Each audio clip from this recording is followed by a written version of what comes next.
동해 앞바다에 석유와 가스가 묻혀 있을 가능성이 높다는 정부 발표 이후 신뢰성과 가능성을 두고 계속 의문들이 던져지고 있습니다. 이를 분석한 아브레오 고문은 동해 유전 가능성을 설명하면서 남미의 가이아나 유전을 여러 차례 언급했는데요. 산업부 장혁수 기자와 비교하면서 따져보겠습니다. 자, 장 기자, 가이아나는 조금 생소한 나라이긴 한데 이곳의 석유 매장량이 얼마나 되는 겁니까? 네, 가이아나 리자 광구는 최근 25년간 발견된 심해 유전 중에 최대 규모입니다. 2015년에 발견된 이후 2019년부터 원유를 생산했고 매장량 규모는 점점 더 커지고 있습니다. 지금까지 확인된 매장량이 최대 120억 배럴에 달하는데 경제적 가치로 따지면 1,000조 원이 넘습니다. 유전 개발 하나로 남미 최빈국에서 석유 부국이 된 겁니다. 동해 이 대왕굴의 지역과 이 가이아나 유전을 비교한다는 건 그만큼 비슷한 점이 있다는 뜻일 텐데요. 어떤 면에서 그렇습니까? 네, 동해 유전 가능성을 평가한 액트지오 측이 이 두 곳이 석유와 가스가 나올 수 있는 구조가 비슷하다고 봤습니다. So the geological settings are different. The trap is the same. And one of our prospects has the same volume as Liza.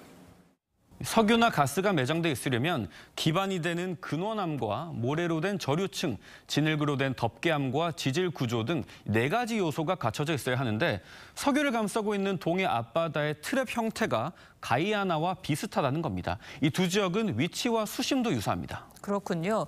이 가이아나 유전은 성공하는데 얼마나 걸렸습니까?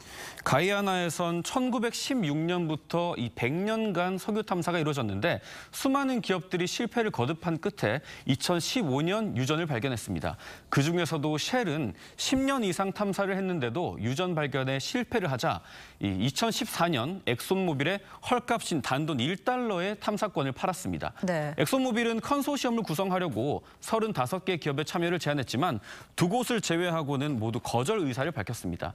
업계에서도 이 성공 가능성이 거의 없다고 본 건데 불과 1년 뒤에 유전이 발견된 거죠.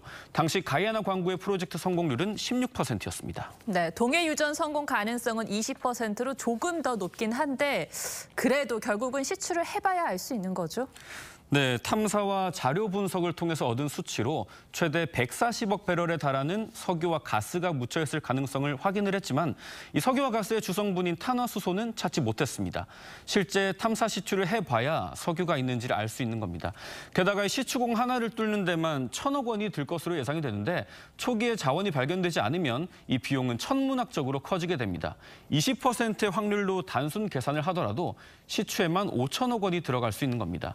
정부 계획대로 연말부터 최소 5개를 시추하려면 내년도 예산안에 이 시추 비용을 반영해야 하는데 벌써부터 정치권에서 공방이 이어지고 있어서 국회 예산 협조부터 난항이 예상됩니다. 네, 협조가 필요한 야당이 철저한 검증을 벼르고 있습니다.